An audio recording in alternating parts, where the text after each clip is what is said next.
காலை 7 மணி முதல் மாலை 7 மணி வரை முற்றுவதல் செய்யப்பட்டிருக்கின்றது. இது ஒரு மகா யாகம் நடத்தியதற்கு சமமான ஒரு வேள்வி. அப்படிப்பட்ட ஒரு சன்மார்க்க வேள்வி பல சான்றோர் நண்பர்களாலும் தாய்க்குலங்களாலும் மிக நல்ல முறையில் நடைபெற்றிருக்கின்றது. நிறைவாக இன்றைய தினம் காலையிலே அருட்பெருஞ்சோதி அகவல் பாராயணம் தயா விளக்கங்கள் பாளையமாக செய்து இந்த விழாவினை துவங்கியிருக்கின்றோம். விழாவில் முதல் நிகழ்வாக சன்மார்க்க கொடியினை ஏற்றுவித்து இப்பொழுது நிகழ்ச்சியாக ஆரம்பித்திருக்கின்றது. இந்த நிகழ்ச்சிக்கு வெளியில் இருந்து குறிப்பாக தூத்துக்குடியிலிருந்து நம்முடைய சன்மார்க்க முதுபெருந்தகை தூத்துக்குடியிலே தெய்வ ஆலயத்தை நிறுவி நல்ல முறையை வழிகாட்டிக் கொண்டிருக்கின்ற நம்முடைய கலியுக வர்தனை அவர்கள் வருகை கொண்டிருக்கின்றார்கள். கோவையிலிருந்து கிருபாகரன் ஐயா மற்றும் அவரோடு சன்மார்க்க அன்பர்கள் வந்திருக்கிறார்கள். கோவை ராமதாஸ் வருகை கொண்டிருக்கிறார்கள்.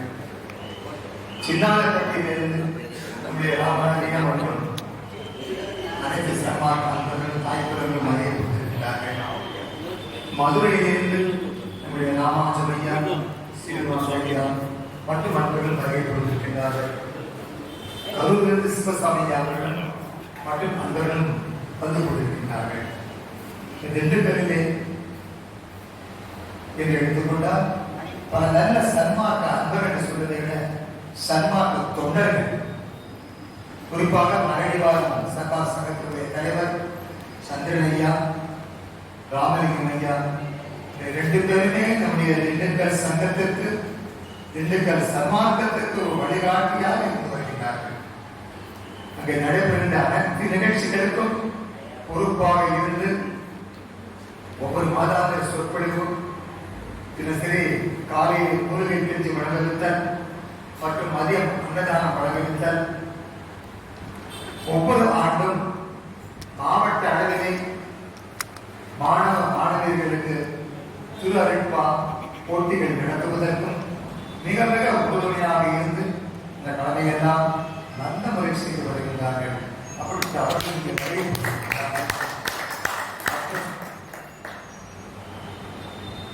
நல்ல ஒரு படைக்காளர் வானியல் துறையிலே ஒரு நல்ல பொறுப்பில் இருந்து வந்தவர்.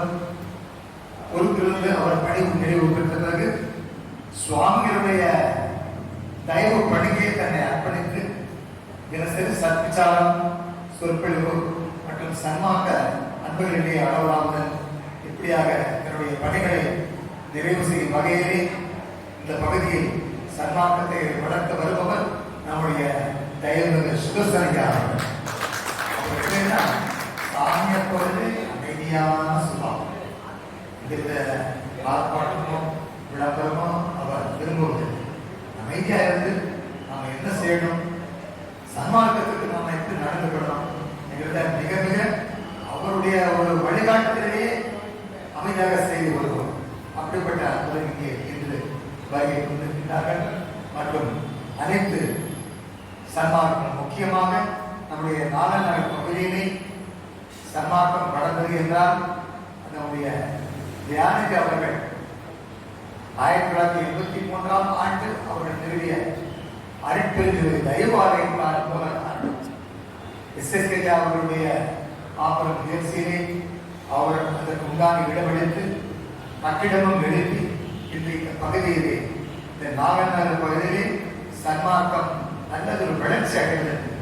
அதுவும் குறிப்பாக இடம் தாய்மார்களிடம் நம்முடைய அன்பர்கள் வயது மூத்த பிற்பாடுதான் சன்மார்க்கத்துக்கு வர வேண்டும் என்கின்ற கோட்பாட்டை தவிர்த்து இளம் வயதிலேயே குடும்ப உறுப்பினர்கள் சன்மார்க்கத்தில் வருகை தந்தால்தான் வளர்கின்ற நம் குடும்பத்தில் மாணவர்களும் இளைஞர்களும் தலைமையில் சன்மார்க்கத்தை பின்பற்ற வாய்ப்பு இருக்கும் என்ற உணர்வோடு SSK அவர்கள் 1983 ஆண்டு அன்பு தெய்வாலயத்தை நம்முடைய சுவாமிஜி அவர்கள் திறப்புதா செய்து இன்றளவும் மிக சீரும் சிறப்புமாக அங்கேயும் தினசரி அன்னதானம், வியாழக்கிழமை காலையிலே சுமார் 100 பேர்கள் இருந்து சத்சங்கம் மற்றும் சர்மாக்கு கீர்த்தனைகள் இதெல்லாம் பாடி எல்லோருக்கும் அன்னதானம் மற்றும் வாரம் முழுமையும் கிட்டத்தட்ட தினசரி மதியம் இல்லம் தேடி ஒரு 40-50 பேர்களுக்கு அன்னதானம். இது அல்லது முக்கியமாக உடல் நலம் இல்லாத உடல் நலம் நலிவுற்றவர்களுக்கு இலவச மருத்துவ முகாம். வாரந்தோறும் புதன்கிழமையும் வியாழக்கிழமையும் மருத்துவ முகாம், அக்குபஞ்சர் தொழில் சிகிச்சை, தைல சிகிச்சை, இப்படியாக சிகிச்சையாக என்னென்ன செய்ய வேண்டும் என்ற ஒரு நினைத்தார்களோ அதெல்லாம் இன்றளவு ஒரு 10-12 ஆண்டுகளாக மிக சிறப்பாக சேவை நிகழ்வுகள் நடந்து முடிக்கிறது. அதே மாதிரி இங்கே இந்த 2 தேவாலயத்தில் இந்த திருப்பணியானது எப்பொழுது நாம் ஆரம்பித்தோம், அதுவும் கொரோனா டயத்தில் ஆரம்பிச்சோம். 2021 ஆரம்பிச்சோம். இந்த மாதிரி 2021 ஆரம்பிக்கிறப்ப கொரோனா டயத்தில் எதுவுமே நம்ம விளம்பரப்பட முடியாத ஒரு சூழ்நிலை இருந்தாலும் திருப்பணி தொடங்கி இங்கே ஆரம்பித்தவுடன் நம்முடைய மதிப்பிற்குரிய கோவை சன்மார்க்க பெருந்தகை பிரபாகரனை அவர்கள் சொன்னார்கள், திருப்பணி துவக்கம் செய்துவிட்டால் இங்கே தயவு பணியாக பசுப்பணியை நாம் தவிர்க்க வேண்டும். தினசரி நீங்க ஒரு ஆளை வச்சு சமைச்சு யார் வர்றாங்களோ அவங்க நம்ம உணவு கொடுக்கணும். அந்த மாதிரி திருப்பணி ஆரம்பமான அன்றைக்கு அங்கே ஒரு சமையலுக்காக ஜோதிராமன் நண்பர் அமைந்தார். அவரை வைத்து தினசரி உணவு தயாரித்து இங்கே சன்மார்க்க முறைப்படி இங்கே அன்னதானம் நடைபெற்று வருகிறது. அது தொடர்ச்சியாக இந்த தயவிதம் கட்டின பிறகு கூட இன்றளவும் பல அன்பர்களுடைய பங்களிப்போடு மிக மெச்சத்தக்க வகையிலே தினசரி 60-70 பேர்களுக்கும் இங்கே வந்து இந்த பசியாற்றுகள் என்கின்ற ஒரு பணியை தலைமையை அவர்கள் செய்து வருகிறார்கள். அதுக்கு தயவு அன்பர்களும் நல்ல முறையில் ஒரு பங்களிப்பு செய்து நிறைவேறி வருகிறார்கள். இது பாருங்க, சுவாமியுடைய குரு பூஜை இந்த போர்டில் எழுதுறதுக்கு இடம் இல்லை. அந்த அளவுக்கு வந்து மக்களுடைய ஒரு அர்ப்பணிப்பு, மக்கள் வந்து ரொம்ப ஈடுபாடு. சாமி சொல்லுவாங்க அடிக்கடி, சன்மார்க்கம் என்கிறது அவன் எதுவும் விளம்பரப்படுத்த வேண்டியதில்லை, அதுக்கான நேரம் காலம் இருக்கிறது, இது தானாக வந்து அமையும். அப்படி அமையும் பொழுது நிச்சயம் சன்மார்க்கம் மிக விரிவாக மக்கள் பேசுவார்கள். தயவு பணிகள் தாமாகவே நடக்கும். அதுக்கு யாரும் கவலைப்படாதீங்க, எல்லாம் அந்த நேரத்தில் நடக்கும் ஒரு சொல்லிட்டு இருப்பாங்க. அது போல இன்னைக்கு நல்ல முறையில் சன்மார்க்கம் தமிழ்நாடு முழுமையும் இல்லை, இந்தியா முழுமையும் இல்லை, உலகம் முழுமையும் பறந்து விரையும் அளவுக்கு இந்த சன்மார்க்க செயல்பாடுகள் நடைபெற்றுக் கொண்டிருக்கின்றது. இந்த நல்ல நாளிலே சுவாமி பற்றிய குறிப்புகளையும் அறிந்தவர்கள் இருக்கலாம், அறியாதவர்களும் இருக்கலாம். ஒரு சிறிய குறிப்புகள். சுவாமிகள் பிறந்த ஆண்டு 1910ஆம் ஆண்டு நவம்பர் மாதம் 19ஆம் தேதி 19/11/1910 சுவாமிகள் பிறந்தார். சுவாமிகளுடைய பெற்றோர் வெங்கசாமியரும் கஸ்தூரி அம்மாள். சுவாமிகளை ஈண்டெடுத்த தவ பெற்றோர்கள் வெங்கசாமியரும் கஸ்தூரி அம்மாள். இந்த பெற்றோர்கள் சுவாமிகள் குறித்த பெயர் சுபை, இயற்பெயர் சுபை. பிறகு சன்மார்க்க சான்றோர் பெருமக்களால் அவருக்கு வழங்குகின்ற சிறப்பு பெயர் தான் தயாநிதி சுவாமி சரணானந்தி. சுவாமியுடைய உடன் பிறந்தவர்கள் ஒரே ஒரு சகோதரி மட்டும். அவர்கள் திட்டத்திலே இருந்தார்கள். சுவாமியுடைய கல்வி இன்டர்மீடியட், முன்காலத்திலே சொல்லப்படுகிறது இன்டர்மீடியட் கல்வி திருச்சி செயின்ட் ஜோசப் காலேஜ், அங்கேதான் சுவாமி அவர்கள் தன்னுடைய மேற்படிப்பை படித்தார்கள்.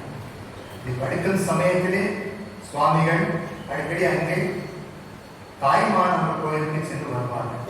அப்படி செல்லும் பொழுதுதான் அவருடைய கைக்கு என்ன கிடைக்கின்றது? திரழுப்பா மாமனை. இந்த திரழுப்பாவுடைய கைக்கு கிடைத்திருக்காதான் சுவாமிகள் சன்மார்க்கத்திற்கு அவருடைய எண்ணம், அவருடைய சிந்தனை வருகிறது. அந்த சிந்தனை வந்ததுமே அவர் திண்டுக்கல் வந்ததும் முதலாக சன்மார்க்கத்தை பற்றி நாம் யாரிடம் தெளிவு பெறுவது, நாம் யாரிடம் கேள்வி கேட்பது, நாம் யாரிடம் போனால் நம்முடைய சந்தேகங்கள் நிவர்த்தியாகும் இந்த ஒரு தேடுதல் வேட்கையில் தான் இருந்தார்கள். அப்படிப்பட்ட தேடுதல் வேட்கையில் இருந்த பொழுது அவருக்கு சந்திக்கக்கூடிய ஒரு வாய்ப்பு நல்லது புனிதமான நல்ல நாளிலே 1929ஆம் ஆண்டு திருஞான சம்பந்தர் மகா குரு தினத்தன்று நம்முடைய சத்திய சபாபதி சுவாமிகள் அவருக்கு தரிசனம் அளிக்கின்றார். நம்முடைய சுவாமிகளுக்கு குருவாக விளங்கக்கூடிய சத்தியஞான சபாபதி சுவாமிகள் 1929ஆம் ஆண்டு நம்முடைய சுவாமிகளுக்கு அவர் அறிமுகமாகி அன்று முதல் நம்முடைய குருநாதரிடமே அவர்கள் சன்மார்க்கத்தை பற்றியும் வல்லபெருமானை பற்றியும் மற்றும் முழுக்க முழுக்க அவர் கூடவே இருந்து வருகின்றார். அப்படிப்பட்ட ஒரு தயவு நிலைப்பாட்டை 1929ஆம் ஆண்டு அவர்கள் கற்றுக்கொள்கிறார்கள். அதற்கு பிறகு முழுமையிலே அவர்கள் சன்மார்க்க நெறியிலேயே வாழ்ந்து வருகின்றார்கள். அதுவும் குறிப்பாக தனிநீரையே வாழ்ந்து வருகின்றார்கள். அப்படி இருக்கும் பொழுதுதான் அவர் வடலூர் சென்று சிறிது காலம் தங்குகிறார்.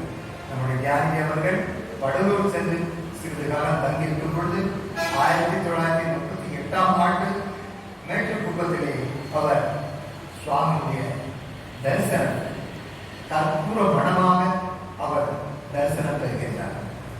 இரண்டாவது முறையாக தன்னுடைய வாசம் செய்த கீழவர்களில் சத்தியனாக போட்டோம் அந்த இல்லத்திலே அவர் இரண்டாவது முறையாக 1/8/1943ஆம் ஆண்டு சுவாமிகளை தரிசிக்கிறார். இரண்டு முறை வள்ளற்பெருமானுடைய திவ்ய தரிசனத்தை அனுபவ ரீதியாக உணர்ந்தவர் நம்முடைய தியானிகள். எவருக்குமே இந்த பிறகு ஏனென்றால் வள்ளலார் எப்படி ஆண்டவனால் வரைக்க உற்றே என்று அவர் தெளிவுபடுத்துகிறாரோ அதே மாதிரி வள்ளலாரை தரிசனம் செய்த பேரு நம்முடைய தியானிகளுக்கு மட்டும்தான் கிடைத்திருக்கிறது. இதுவரை வேறு யாருக்கும் அந்த பேர் கிடைக்கவில்லை. அப்படி அவரை நல்லபடி அவர்கள் காட்டுகின்றார்கள். அப்படி இருக்கும் பொழுது அவர்கள் சுவாமிகள் அவருடைய சிந்தனையிலே வள்ளலாரை பற்றி அதுவும் குறிப்பாக வள்ளலார் சொல்லியிருந்த ஜீவகாரணத்தை பற்றி சுவாமிகள் மிக சுருக்கமாக சொல்லியிருந்தார். ஜீவகாரணமும் சன்மார்க்கம் என்பது பெரிய விதை அல்ல.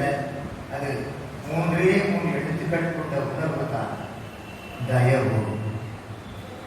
வள்ளலார் சொன்ன கருத்தை ரொம்ப எளிமைப்படுத்தி ஒவ்வொருவரும் தெரிஞ்சுக்கிறதுக்கு மிக எளிமையான முறையிலே நீங்கள் தயவை பின்பற்றுங்கள், தயவு நெறியோடு வாழுங்கள், தயவு உணர்வோடு நீங்கள் ஈடுபட்டாலே போதும். நீங்கள் ஒரு சன்மார்க்கி. இயற்கையிலே உங்களுக்கு இந்த தயவு உணர்ச்சிகரமான அந்த ஆற்றல் உங்களுக்கு வந்துவிடும். இங்க சுவாமியுடைய மேடையில அவர் எழுதிய முதல் பாடல் தயா விளக்கமாக இருக்கின்ற முதல் பாடல் இங்கே குறித்து வைத்திருக்கின்றோம். ஏன்னா அந்த அளவுக்கு அவர் தயவை பற்றி மிகவும் அவர் வலியுறுத்துகிறார்கள்.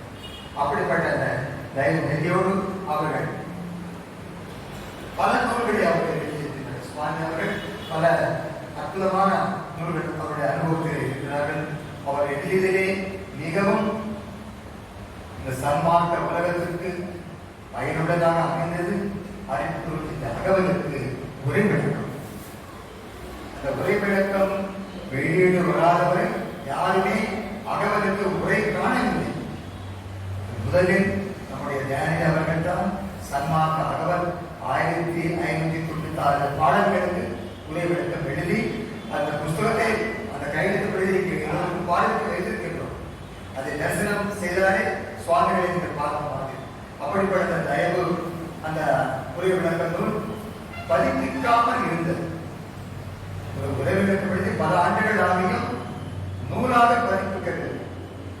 ஏனால கிட்டத்தட்ட ஒரு 1300 பக்கத்துக்கு மேல வருது. அதனால அது கைப்பிரதியோடு தான் இருந்தது. அப்படி ஒரு சிலைக்கு இப்பொழுதுதான் நம்முடைய அருள் செல்வர் பொள்ளாச்சி மகாலிங்க அவர்கள் இந்த பகுதியில் திண்டுக்கல் வழியாக வெளியூருக்கு செல்லும் போதெல்லாம் நம்முடைய சுவாமிகளை சந்தித்து செல்லும் வழக்கம். அப்படி வருமுறையில் அவர் சொல்லுகின்றார், சாமி வள்ளலார் இப்பொழுது மாபெரும் பொக்கிஷமாக அகவல் அவர் எழுதி வைத்திருக்கின்றார். அப்படிப்பட்ட அகவலுக்கு இன்னும் யாருமே உரைவிளக்கம் எழுதவில்லையே, இது ஒரு பெரும் முறையாக இருக்கின்றது என்று மகாலிங்க நம்முடைய சுவாமி அவர்கள் தெரிவிக்கின்றார்கள். அது சொன்ன உடனே நம்முடைய ஞானியாளர்கள் உள்ளே நூலுக்கு சென்று அவர் எழுதி வைத்திருக்கின்ற அகவல் உரை விளக்க புஸ்தகத்தை நம்முடைய அருட்செல்வர் கையிலே கொடுக்கிறார். அவருக்கே ஆச்சரியம், இன்னும் யாரும் உரை எழுதலையே, இது யார் எழுத போறாங்க, இந்த உரை விளக்கம் எப்ப வெளிவரும்? ஏன்னா திருக்குறள் யாருமே படிச்சிருக்கான், அது விளக்கம் வேணும் இல்லையா, அதுக்கு அர்த்தம் வேணும். வேற முதல் எழுத்தெல்லாம் ஆயிரம் லட்சம் இப்படி இந்த மாதிரி 1330 குறள் இருக்கு. இந்த 1330 குறள்ல சில சொற்கள் நமக்கு புரியாது, சில பொருளுக்கு அர்த்தமே புரியாது. அந்த மாதிரி அகவல் 1536 பாடல் இருந்தாலும் பெரும்பாலான பாடல்கள் நமக்கு அர்த்தமே தெரியாது. அப்படி அர்த்தம் தெரிந்து நாம் படித்தால் அதுக்கு அப்படிப்பட்ட அகவலுக்கு இன்னும் யார் உரைவெடுக்க சொன்னோம்னே சான் வந்து அந்த கையெழுத்து பிறகு அதில் கொடுத்தோடனே ஒரு மாபெரும் பொக்கிஷமா அவனுக்கு கிடைச்ச மாதிரி ஆச்சு. எனக்கு சாமி நான் சொல்றேன், நீங்க புஸ்தக வழியிலே எனக்கு கொடுத்துருக்க, ரொம்ப மகிழ்ச்சி. இந்த 1977ஆம் ஆண்டு தைப்பூச நன்னாளுக்கு இந்த புஸ்தகம் நாம் வெளியீடு பண்ணியிருக்கோம் சொல்லி அந்த தைப்பூச நன்னாளில் அகவல் ஒரு விளக்கம் வெளியீடு செய்யும். பல நூல்கள் வந்து நம்முடைய சாமி எழுதியிருக்காங்க. தயவு குறள் வள்ளுவர் எப்படி திருக்குறள் எழுதியிருக்கிறாரோ அதற்கு இணையாக தயவை அடிப்படையாக வைத்து தயவு அது நம்ம சாமி எழுதியிருக்காங்க. அது ஒரு முறை சொன்னா எழுதியிருக்காங்க சொல்லி நம்முடைய சுதர்சனையை தான் அதுக்கு புதுசாக பல அணிந்துரை முன்னுரைலாம் எழுதி அவ்வளோ ஒரு வெளியீடு கூட பண்ணாங்க அந்த சங்கத்திலே வச்சு. இப்படிப்பட்ட தயவு குறள் அதையும் படிச்சு பார்த்தீங்கன்னா நம்முடைய திருக்குறள் சொல்கின்ற பொருளுக்கும் நம்முடைய தயவு குறள் சொல்கின்ற பொருளுக்கும் என்ன வித்தியாசம்னா, தயவு குறள் முழுக்க முழுக்க சன்மார்க்கத்தின் அடிப்படை. அப்படிப்பட்ட நல்ல ஒரு தயவு குறளையும் அவர்கள் எழுதியிருக்கிறாங்க. அது மட்டுமில்லாமல் அருட்பா பாடல்களுக்கு பல விளக்க உரைகள், யாருமே எழுதாத அருள் உரைகள், அனுபவ உரைகள். எனக்கு ஒரு நூலாசிரியர் எழுதுறதுக்கும் ஒரு அருளாளர் எழுதுறதுக்கும் ரொம்ப வித்தியாசம். அருளாளர் எழுதுறதுனால அந்த அருள் வடிவம் அதில் வருது. இப்ப அகவலுக்கு பல சாப்புகள் திருவிழா எழுதினாங்க. ஊரன் அடிகளாக எழுதியிருக்கிறாரு, ஓங்கு சாமியை எழுதியிருக்கிறாரு, இன்னும் பல பேர் திருவிழா எழுதியிருக்காரு, பல பேர் எழுதியிருக்கிறாங்க. இருந்தாலும் சன்மார்க்க அகவலுக்கு அனுபவ ரீதியா அருள் ரீதியா நம்ம உரை விளக்கம் பார்க்கணும்னா சாமியை சொன்னாங்க. அதுக்கு ஒரு சான்றாக சொல்லலாம். அப்படிப்பட்ட நல்ல நூல்களுக்கு நம்முடைய சாமி அவர்கள் விளக்கம் எழுதியிருக்கிறார். அது மட்டுமல்லாமல் அவர் ரொம்ப அழுத்தம் திருத்தமாக சொல்லக்கூடிய தயவு, இந்த தயவு என்று சொல்லுக்கு என்னங்க மெயின் விளக்கம், அதுக்கு என்ன உண்மை விளக்கம், அதுக்கு ஒரு நூல் எழுதியிருக்கிறார். எல்லாம் வந்து என்னன்னா நமக்கு நேரம் கிடைக்கிறதா படிக்கணும்னு நினைக்காது. இதுக்கு நாம 1 மணி நேரம் சரி எவ்வளவோ பணிகள் நமக்கு இருக்கு, பல தொழில்கள் இருக்கு, வியாபாரம் இருக்கு, எல்லா கடமைகளும் இருக்கு. இருந்தாலும் காலையில் நேரம் ஒதுக்கினாலும் சரி, இல்லை இரவு படுக்க போவது முன்பாக நேரம் ஒதுக்கினாலும் சரி, 1 மணி நேரம் நீங்க ஒதுக்கி நம்முடைய சன்மார்க்க நூல்களும் சாமியில் இருக்கிற தயவு நூல்களும் அவசியம் ஒதுக்கி படிச்சுக்கின்றார். நிச்சயம் நமக்கு குடும்பத்தில் இருக்கிற சந்ததிகள் மட்டுமல்ல, சுற்றியுள்ள மக்களும் நிச்சயம் ஒரு நல்ல ஒரு சத்சங்கத்திற்கு சன்மார்க்கத்துக்கு வருவதற்கு நம்மளான முயற்சி. ஏன்னா நம்ம படிக்கிறோம் சும்மா இருக்க மாட்டோம். நாம் 4 பேர்கிட்ட அந்த கருத்துக்களை பகிர்மானம் செய்யணும். அப்படி இருந்ததுனால இந்த மாதிரி நல்லா படிக்கிறோம். இப்ப நல்ல நூல்களெல்லாம் 2003ஆம் ஆண்டு இந்த தைவம் சுவாமியுடைய திருக்கத்தினால இந்த சங்கம் அமையப்பட்டது. 2003ஆம் ஆண்டு முதல் 2006ஆம் ஆண்டு சுவாமிகள் இங்கே அமரும் வரையும் வாரம் இங்கே அவர் சொற்பொழிவு செய்து வந்தார். இங்கே அவர் சன்மான் மொழி அளித்து வந்தார். அப்படி அவர் நல்ல பல படைகளில் நடந்தது இல்லம் இங்கே அஞ்ஞான இல்லம். இது மட்டுமில்லாமல் நம்முடைய கிழக்கிழந்த நீதியிலே சுவாமிகள் வாசம் செய்த இல்லம் அது ஒரு தயவு சக்தியை நான் போற்றமாக அவர்கள் அமைத்திருக்கிறார்கள். இந்த அளவும் நீங்கள் அங்கே சென்றீர்களால் அந்த ஒரு வைப்ரேஷன், அந்த ஒரு ஈர்ப்பு தன்மை, சுவாமிகள் வாசம் செய்த அந்த இல்லம் ஒரு தைரிய இல்லமாக நம்முடைய உள்ளத்தில் தனிப்பட்ட ஒரு உணர்வு எழும். அதே மாதிரி இந்த தயவு இல்லமும் எப்பொழுது நீங்க வந்தாலும் சரி ஒரு அரை மணி நேரம் நீங்க உட்கார்ந்து தியானித்தால் தனி ஒரு பயிற்சி, அந்த நம்முடைய உணர்ச்சிகளுக்கு ஒரு சக்தி, ஒரு உந்துதல், ஒரு தனிப்பட்ட ஒரு நினைப்பு இப்படியெல்லாம் ஏற்படுவதற்கான ஒரு வாய்ப்பான இந்த இல்லம் தயவு. இது நான் வந்து சும்மா சொல்றேன், அனுபவ ரீதியா சொல்றேன். எப்ப இங்க வந்தாலும் ஒரு வைப்ரேஷன் இருக்கும். இது நான் மட்டும் இல்லை, புதுசா வரவங்க சொல்றாங்க. ஒரு வாரம் முன்னாடி வந்து மதுரையிலிருந்து நம்ம பரமக்குடியிலிருந்து அன்பர்கள் வந்திருந்தாங்க. வரப்ப இந்த அப்படியெல்லாம் வந்து சரி எதுவும் நான் சொல்ற மாதிரி தெரியும் உள்ள வந்தாங்க. வந்தவங்க எல்லாம் படிச்சவங்க, இந்த வேலை பார்க்கறவங்க படிச்சவங்க வந்துட்டு தான் பார்க்கணும் வேலைக்கு வந்தாங்க. அவங்க என்ன சொன்னாங்கன்னா, என்னென்ன தெரியல, நம்ம இங்க தயவுல உட்கார்ந்தோம், எல்லாமே பார்த்தோம். சரி ஜோதி வழிபாடு சுவாமி அனுஷ்டானம் உட்கார்ந்து ஒரு 10 நிமிஷம் தான் நம்ம இருந்திருக்கோம். அந்த 10 நிமிஷம் ஒரு உடல் வலியை வைப்ரேஷன் நமக்கு கிடைச்சிருக்கு. நிறைய கோயில்களுக்கு போறோம், அங்கெல்லாம் கிடைக்காத ஒரு உணர்வு இந்த தயவு கிடைச்சுங்க. ரொம்ப அற்புதமான ஒரு இதமா இருக்கு. அப்புறம் பார்த்தீங்கன்னா சரி அன்னதானம் சொன்னாங்க, அன்னதானத்தை ஒரு நண்பர்கள் கொடுத்துட்டு வந்தேன்னு சொன்னாங்க.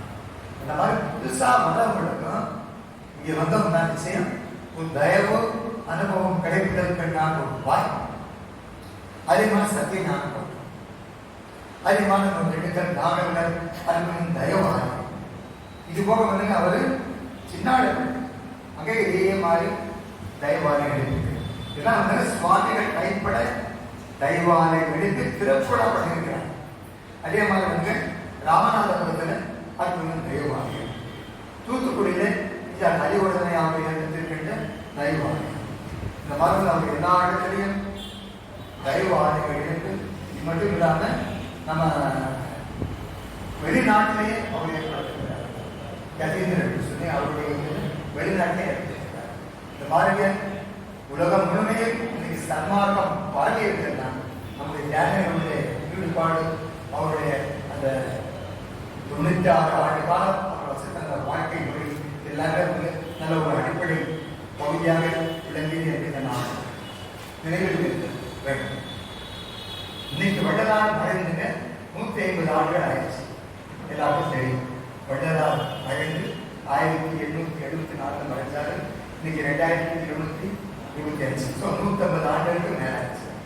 ஆனா என்றைக்குமே இல்லாத அளவுக்கு இன்னைக்கு வள்ளலார் பெயர், வள்ளலாரை பற்றிய உண்மைகள் அல்லது வள்ளலாரை பற்றிய விசாரணைகள் இன்று பெரிய அளவில் உச்சரிக்கப்படுகிறது. எப்படி உச்சரிக்கப்படுகிறது? இன்னைக்கு தமிழக அரசே வள்ளலார் 200 ஆண்டுகள் வள்ளலார் பிறந்த தினம் ஆனவுடனேயே வள்ளலார்கள் ஒரு விழா ஏற்படுத்தி இந்த வருஷம் பூராமே விழா எடுத்தாங்க. அது எப்படி விழா எடுத்தாங்க? இதெல்லாம் வந்து ஒரு அரசு இந்த ஏற்பாடு செய்ததுன்னா என்ன அடிப்படை காரணம்னா, வள்ளலாரை பற்றி உலகம் முழுமையும் பேசப்படும் என்று நம்முடைய தியானி சொன்ன கூற்று, அந்த பேச்சு இன்னைக்கு செயல்வடிவத்தில் வந்து அது மட்டும் இல்லாம இன்றைய முதலமைச்சர் என்ன சொல்லியிருக்கிறாரு? வள்ளலார் பிறந்த தினத்தை தனிப்பெரும் கருணை தினம் பிரகடனம். வேற ஒன்றும் கிடையாது. வள்ளலார் பிறந்த தினமாவே அவர் சொல்லியிருக்கலாம். ஆனால் அவருடைய கொள்கை அருட்பெருஞ்சோதி, அருட்பெருஞ்சோதி, தனிப்பெரும் கருணை, அருட்பெருஞ்சோதி. அதில் இருக்கின்ற தனிப்பெரும் கருணையை முன்னிலைப்படுத்தி அக்டோபர் 5 வள்ளலார் பிறந்த தினத்தை தனிப்பெரும் கருணை தினமாக இன்றைய தமிழக அரசு அறிவித்திருக்கிறதா? நமக்கு என்ன வேண்டும்? இது மட்டும் கடலூர் திருவடியில இதுவரைக்கும் வந்துங்க எல்லாமே நல்லபடியா நடந்தே இருக்கு. மாத பூசம், தைப்பூசம், வள்ளலார் ஜெயந்தி இதெல்லாம் நடந்தே இருக்கு. இருந்தாலும் ரொம்ப அபிவிருத்தி ஆகாம அந்த மட்டும் அப்படியே இருக்கு. இப்ப வெளியிலிருந்து வர்றாங்க, வெளிநாட்டிலிருந்து வர்றாங்க, இப்போ அடிப்படை வசதிகளோ இல்லை வள்ளலாரை பற்றி தெரிஞ்சுக்க வேணும்னு ஒரு ஆர்வம் இருந்தா கூட அதை பற்றி ஒரு விளக்கமோ இது இல்லை. அப்படிப்பட்ட அந்த கடலூர் ஞான பெருவெளியில இதுக்கென்று சன்மார்க்க உலக மையம், அதுக்கு நம்முடைய தமிழ் அரசர் என்று 100 கோடி ரூபாய் ஒதுக்கப்பட்டிருக்காங்க. அந்த திருப்பணிக்கு ஆரம்பிச்சாங்க. இதுக்கு பல இடைவெளிலாம் வந்துச்சு. இருந்தாலும் அந்த எல்லாம் முடிஞ்சு, வழக்கெல்லாம் முடிஞ்சு தீர்ப்புக்கு வந்து நீங்க கட்டுமான பணி ஆரம்பிச்சாங்க.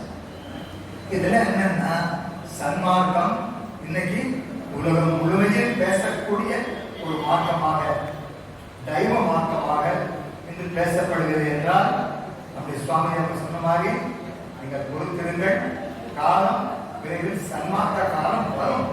அதாவது ஞானிகளுடைய பேச்சுல இவருடைய குருநாதர் இருப்பீங்க. அந்த காலத்துல சபாபதி சொன்னாங்க, முக்காலமும் உணர்ந்தவர். அப்ப வந்துங்க உலக போர் நடந்து கொண்டிருக்கிற நேரம் 1943-45 உலக போர் நடந்து கொண்டிருக்கக்கூடிய நேரம். அந்த உலக போர் மூலம் என்று முன்கூட்டியே சொன்னவர் நம்முடைய சபாபதி சுவாமிகள். யாரும் சொல்ல பத்திரிகைக்காக அப்புறம் உலக போர் வந்ததுக்கு கூட வந்து கேட்கிறாங்க, எப்படி சொன்னீங்க சார், இவ்வளவு உலகம் முழுவதும் நடக்கக்கூடிய உலக போர் உங்களுக்கு எப்படி அது நீங்க எப்படி சொன்னீங்க கேட்கக்கூடிய அளவுக்கு அந்த முக்காலமும் வரக்கூடிய அந்த ஒரு ஞானம், அந்த ஒரு சக்தி நம்ம குருநாதர்கிட்ட. அதே மாதிரி நம்முடைய சாமி அவருடைய கூட்டு கிட்ட அவர் சொன்னீங்க ஒரு 20-30 வருஷம் நேரம் ஆயிடுச்சு. எதுவுமே விளம்பரப்படுத்த வேண்டியதில்லை. நிச்சயம் சன்மார்க்க காலம் வரும், பொறுமையோடு காத்துருங்க. அதுக்கு நான் நேரம் காலம் வரும் பொழுது நாம எதுவுமே சொல்றேன், தானா நடக்கும்னு சொல்றோம். நீங்க பாருங்க, ஐநா சபையில போய் திருக்குறள் சொல்றாங்க, திருவள்ளுவர் பாடுறாங்க, பல இந்த மாதிரி திருமந்திரம் பாடுறாங்கன்னா என்ன அடிப்படைன்னா நம்முடைய தமிழ் மறை சொல்லக்கூடிய நேரம், அதுக்குண்டான காலம் வரும்போது இந்த நேரத்தை நடக்க முடியும். திடீர்னு சொல்றதுலாம் நாம கண் கூட அப்படிங்களா. ஸோ அதான் வந்து ஞானிகளுடைய ஒரு தனி. அதே மாதிரிங்க திருக்குறள், அதை பற்றி நம்ம அறிவ எல்லாருக்குமே நல்லா தெரியும். திருக்குறள் வந்து இன்னைக்கு அதாவது நம்முடைய ஒரு தனி மனித மேம்பாடு, சமூக நல மேம்பாடு எல்லாம் மையப்படுத்தி வந்துங்க நல்ல முறையில் அந்த காலத்தில் நம்முடைய வள்ளுவர் பெருங்க எழுதியிருக்கு திருக்குறள். வள்ளுவர் யார் பார்த்துருக்கோம்? யாருமே பார்க்கல. நம்ம வள்ளலாராச்சு நம்ம மக்கள் சமீபத்திய 2ஆம் 3ஆம் தலைமுறை பெரியவர்கள் பார்த்துருக்காங்க. ஆனால் அவங்க எந்த போட்டோவையும் விட, அதனால வந்துங்க வள்ளலார் உருவமும் நமக்கு என்ன உருவம்னு தெரியாது. ஒரு அனுபவிக்கா வரைஞ்சி காமிச்சிருக்காங்க. மற்றபடி வள்ளலாருடைய சுயரூபம் இதுதான் என்கிறது நமக்கு தெரியாது. அதே மாதிரி வள்ளுவருடைய உருவமும் தெரியாது. யாருக்குமே தெரியும்? யாருமே பார்த்தது கிடையாது. ஏன்னா 2000 ஆண்டுகளுக்கு முந்தைய அவர் இருந்திருக்கிறார். அப்படிங்கிறது அவருடைய உருவமும் யாருக்கும் தெரியாது. இருந்தாலும் ஒரு முனிவர்களை, ஒரு சித்தர்களை இப்படி ஒரு வரைபடமாக நாம் பார்த்து அனுபவிக்க முடியுமா? அந்த மாதிரி தான் இன்னைக்கு வள்ளுவருடைய உருவமும் அவருடைய உருவ படமும் அந்த ஒரு இதில். அப்படிப்பட்ட வள்ளுவர் பெருந்தகை அவர் முக்காலத்துக்கு மேற்ற மாதிரி அவர் எழுதின நூல் வந்து திருக்குறள் 2000 வருஷத்துக்கு முன்னாடி. ஆனால் இன்றைக்கு கூட அது எல்லோரும் ஏற்கக்கூடிய அளவில், உலகம் முழுமையில் ஏற்கக்கூடிய அளவில் இன்று கிட்டத்தட்ட வந்துங்க 130 மொழிகளில் இந்த திருக்குறள் மொழிபெயர்ப்பு ஆக்கம் செய்தது.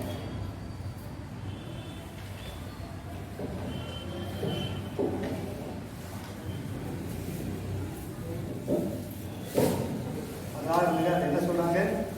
உலக பொதுமறை திருக்குறளை உலக பொதுமறைன்னு சொன்னாங்க. ஆனா அதை விட இன்னும் என்ன சிறப்பா சொல்லலாம்னா தமிழ் மறை. உலக பொதுமறைகளே எத்தனையோ பொதுமறை இருக்கலாம். இஸ்லாமிற்கு இருக்கலாம், கிறிஸ்துவத்தை இருக்கலாம், இந்துக்களே இருக்கலாம். ஆனால் இது வந்து எப்படின்னா தமிழ் மறை. தமிழ்நாட்டுக்கு மட்டுமல்ல, நம்முடைய தமிழர்களுக்கே கிடைக்கக்கூடிய ஒரு பெருமை தமிழ் மறை. அந்த மாதிரி தான் சொல்லணும் நம்முடைய அரசே என்று சொல்லுது. அப்படிப்பட்ட நல்ல ஒரு திருக்குறள் திருவள்ளுவர் அறிவித்தார். அப்படிப்பட்ட திருக்குறள் வகுப்பு என்று முதலாக வகுப்பை நடத்தியவர் நம்முடைய வள்ளல் பெருமான். அவர் இருக்க காலத்திலே வந்துங்க திருக்குறளுடைய பெருமையை உணர்ந்து திருக்குறள் நம்பி அவர் நடத்தி வச்சிருக்கிறார். அப்படிப்பட்ட பெருமை இந்த திருக்குறள்.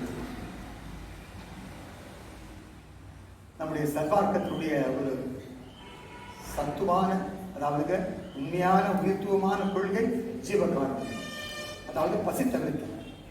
ஏன்னா பசி என்பது எல்லோருக்கும் பொதுவான ஒரு உணவு. ஒரு பெரிய செல்வந்தராக இருக்கலாம், சாதாரண தொழிலாளியாக இருக்கலாம், சிறு குழந்தையாக இருக்கலாம், வயதில் மூத்தவராக இருக்கலாம். ஆனால் பசி என்பது எல்லோருக்கும் பொதுவான. அப்படிப்பட்ட இந்த பசி வருகின்ற பொழுது 10ம் பறந்து போகும் சொல்வாங்க. பசிக்கு முன்னால் 10ம் பறந்து போகும். அப்படிப்பட்ட உண்மையான பசியை முடிந்தளவு எல்லோரும் இந்த பசி குடுமையை விளக்க வேண்டும். வள்ளலாருடைய ஜீவகாருண்ய கொள்கையை முதன்மையானது பசி தவிர்த்தல். யாரும் பசியோடு இருக்கக்கூடாது. பசி என்று வந்தால் உங்களால் முடிந்தளவு உதவி செய்யுங்கள். அதனாலதான் வந்துங்க இந்த காலத்தில் பள்ளிக்கூடத்துக்கு போகிற குழந்தைகள் பசியோடு போகக்கூடாது என்று நம்முடைய தமிழ்நாட்டில், இந்தியாவிலேயே வள்ளலார் பிறந்திருக்கிற தமிழ்நாட்டில் முதலில் பள்ளி குழந்தைகளுக்கு மதிய உணவை கொண்டு வந்தவர் நம்முடைய பெருந்தலைவர் சாமி. படிக்கிறீங்க, ஆனால் அன்பாக படிச்சிருக்கிறார். அதனால பள்ளிக்கூடங்களுக்கு என்ன அப்போ வந்துங்க எல்லாமே வந்துங்க பொருளாதார எல்லாம் பின்தங்கி இருக்கிறோம். சிறுபான்மையினர் கூடுதலாக இருக்கிறாங்க. பொருளாதாரத்தில் பின்தங்கவில் இருக்கிறாங்க. பள்ளிக்கூடத்துக்கு போகக்கூடிய அளவுக்கு கூட அந்த வசதி வாய்ப்பு இல்லாதவங்க இருந்தாங்க. அப்படிப்பட்ட மாணவர்கள் பசியோடு வரக்கூடாது. மதிய உணவு திட்டத்தை இந்தியாவில் தமிழ்நாட்டில் முதல் முறையாக கொண்டு வந்தவர் நம்முடைய பெருந்தலைவர் காமராஜர் அவர்கள். அதை தொடர்ந்து இன்று சத்துணவு திட்டம், அதுபோல் இன்றைய சூழ்நிலையிலே காலை சிற்றுண்டு திட்டம் பார்த்தீங்களா. எல்லாமே சொன்னேன்னா வள்ளலாருடைய இந்த கொள்கை செயல் வடிவமாக இன்னைக்கு நிரூபிக்கப்பட்டது. அது மட்டும் இல்லாமல் இன்னைக்கு வள்ளலார் தெய்வத்திலிருந்து பல புஸ்தகங்கள், வள்ளல் பெருமான் அழைக்கின்ற பல புஸ்தகங்கள் நீங்கள் விரைசிக்க இருக்கிறாங்க. வள்ளலார் இறந்ததுக்கு அவர்கள் வள்ளலாருடைய வாழ்க்கை வரலாறு நல்ல பாரிஸ் காலத்தில் வள்ளலார் இறந்தது என்ற தலைப்பில் அவருடைய வாழ்க்கை வரலாறு, வள்ளலார் தோன்றிய முதல் அவரை சித்தி பெறும் வரை நல்ல படத்தோடு பிரமாதம் அவங்க புஸ்தகம் எழுதியிருக்காங்க. வள்ளலார் தெய்வம் நிலைத்திருந்து இப்போ தைப்பூசத்திற்கு வள்ளலார் எழுதிய உரைநடைப்பு இதெல்லாம் வந்துங்க அரசு துறையில் சேர்ந்த மலிவான விலையில் அவங்க முதலீடு பண்ணுறாங்க. ஏன் அந்த மாதிரி மலிவான விலையில் பண்ணுறாங்கன்னா லாபமான இன்னைக்கு நமக்கு வந்துங்க செலவு பார்ப்பாங்க. ஒரு 50 ரூபா 60 ரூபா லெவலில் அந்த புஸ்தகம்லாம் வேலை வச்சு எல்லாரும் படித்து பார்க்கணுங்கிற ரீதியில் அவர் இந்த மாதிரி புத்தகம்லாம் இன்னைக்கு வெளியீடு செஞ்சு ரொம்ப இன்னைக்கு அழைப்பா புத்தகங்கள் வரிசையாக வச்சுட்டே அப்படிப்பட்ட ஒரு நல்ல தினம் ஒரு ஆண்டுன்னா வள்ளலாருடைய சன்மானம் இன்னைக்கு நல்ல ஒரு வெளிச்சத்துக்கு வருது. இதெல்லாம் ஏன் சொல்ல வேண்டாம். நீங்கள் பார்க்க இயற்கையுடைய பேர் நம்ம படிச்சோம். நம்ம பக்கத்து நாடு யார் பர்மா, இங்கே பழைய பிறந்தீங்க பர்மா. இந்த பர்மாவில் சேர்ப்பிடுங்க திடீர்னு என்ன ஆச்சு? நிலநடுக்கம். ஒரு 4 புள்ளி தான் இன்னும் அப்புறமா சேதம் 7.6 அப்படிங்கிறப்ப பல கட்டடங்கள், பல ஊர்கள் எல்லாமே வந்துங்க தரையிட்டாங்க. இது வந்துங்க எதிர்பாராத சட நேரத்தில் எல்லாமே தரப்பட்டோம். அதே மாதிரி சுனாமி, சில ஆண்டுகள் சுனாமி, நம்ம பார்த்து சுனாமி இதெல்லாம் பார்க்குறப்ப என்ன ஆகுதுன்னா நமக்கு வந்துங்க ரொம்ப இந்த மாதிரி ஒரு பேரிடர் சமயத்தில் மனித நேயம் வந்து நமக்கு நல்ல முறையில் நம்ம உணர்வோடு நம்ம சேர்க்கிறது காலத்தில் எல்லாரும் வந்து அப்பாற்பட்டு ஜாதி மத பேதெல்லாம் அப்பாற்பட்டு இந்த மனித நேயம் அந்த தலைக்கு நல்ல உருவத்துக்கு உதவி செய்யப்பட்டாங்க. அதற்கு அடிப்படை ஜீவகாருண்யம். இங்கே வந்துங்க ஜாதி பார்க்கறது, மதம் பார்க்கறது, இந்த மனித நேயம் தான். இப்போ கூட பார்க்க மியான்மருக்கு நமக்கு இந்தியாவிலிருந்து மத கொடுக்கமான உதவி பொருட்கள், பாதுகாப்பு படைகள் எல்லாம் போயிருக்காங்க. என்ன காரணம்? இந்த நாடு ஒரு இஸ்லாமிய நாடு இருந்தாலும் நம்முடைய மக்கள் போய் உதவி தர செய்கிறாங்கன்னா அதுக்கு வள்ளலார் அவர்களுக்கு ஜீவகாருண்யம் இதுதான் முக்கியம். இந்த தினம் நாம் நம்முடைய தயாரி அவருடைய கொள்கைகளை கோட்பாடுகளை நாம் பின்பற்ற வேண்டும். நம்முடைய குறிப்பாக நம்முடைய இல்லத்திலே நாம் வளர்த்து உட்கொண்டிருக்கிற இளைய தலைமுறை மாணவ மாணவிகள் அவர்கள் நல்ல கருத்துக்களை நாம் புகுத்த வேண்டும். ஒரு அடுப்பிலே நாம் தோறும் நல்ல பணிகளை செய்வதற்கு உறுதுணையாக இருந்து தயாரித்து அவர்கள் வருகின்ற தயவு நிலையை நாம் தலைவர் பறந்து கொண்டிருக்கிற வாய்ப்பு நிறைவு செய்து நன்றி.